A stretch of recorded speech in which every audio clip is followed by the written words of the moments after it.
ब्रजवासियों की एक कहावत है, ब्रज की बेटी ब्रज की गाय, करम फूटे तो बाहर जाए।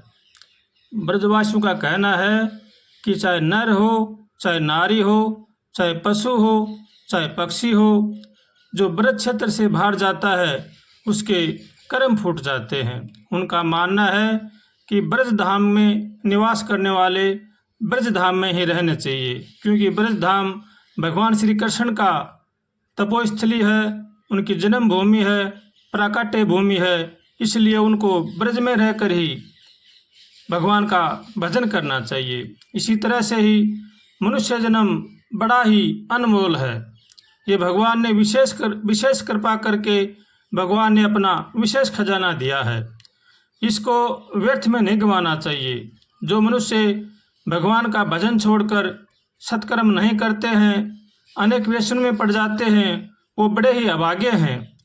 हर मनुष्य को चाहिए कि वो जहाँ भी जन्मे, जहाँ भी रहे, भगवान का होकर के, भगवान का भजन करके, भगवान का नाम गुणगान करके अपना जीवन बिताए, तो ही जीवन का लेना सार्थक है। वो नहीं तो बाद में जन्म लेना या न लेना सब बेकार है। इसलिए हर मनुष्य को चाहिए कि वो भगवान का होकर के भगवान का भजन करे। मीरा जी भी वृंदावन की बड़ी सराहना करती हैं। वास्तव में ब्रज धाम भक्ति का गढ़ है, वहाँ संतों का वास है, वहाँ पर सभी लोग भगवान के भजन में मस्त रहते हैं।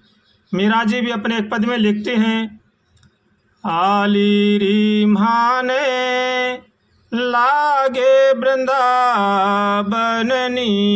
को, आली माने लागे वृंदावननी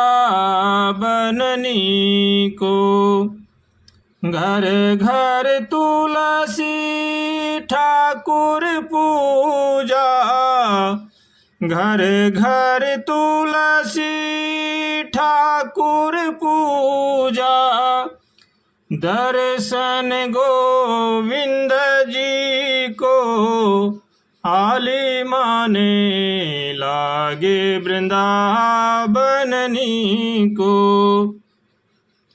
निर्मल नीर बहत जमुना में, भोजन दूध दही को, हो रतन सिंहासन आप विराजे, रतन सिंहासन आप विराजे, मुकुट धरो तुलसी को आली माने लागे वृंदावननी को। कुंजन कुंजन फिरत राधिका, कुंजन कुंजन फिरत राधिका, शब्द सुनत मुरली को, मीरा के प्रभु गिरधर नागर, मीरा के प्रभु गिरधर नागर, भजन बिना नर फीको आली माने लागे वृंदावननी को, हो आली माने लागे वृंदावननी को।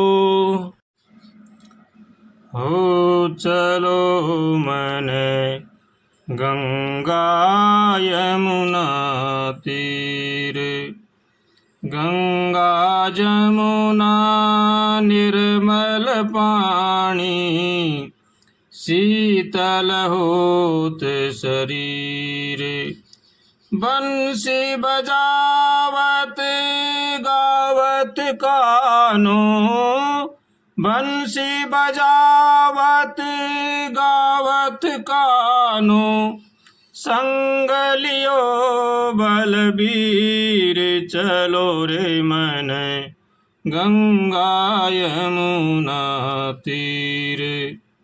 मोर मुकुट पीताम्बर सोहे, कुंडल झलकत हीरे। मीरा के प्रभु गिरधर नागर, मीरा के प्रभु गिरधर नागर, चरण कमल पर शीर। चलो मन गंगा यमुना तीर, चलो मन गंगा यमुना तीर। आज के मानव का ये ऐसा ध्येय बन गया है कि पैसा आना चाहिए, किसी तरीके से आए, चाहे छल कपट से आए, चाहे दगाबाजी से आए, चाहे चोरी जारी से आए। धन को ही भगवान मान लिया है, इसलिए ऐसा धन हमें रसातल में ले जाएगा। छल कपट का धन, चोरीबाजी का धन, ठगेबाजी का धन, ये हमें नरकों की तरफ ले जाएगा, इसलिए इनसे बचना चाहिए। आज के मनुष्य में चापलूसी और कपट को बड़ा होशियार मानते हैं, लेकिन भगवान के घर में ये दगाबाजी है। भगवान के घर में न्याय होता है, अन्याय नहीं। इसलिए चापलूसी और छल कपट से बचना चाहिए और भगवान की शरण होकर के भगवान का भजन करना चाहिए। जो तन के रोक लगावे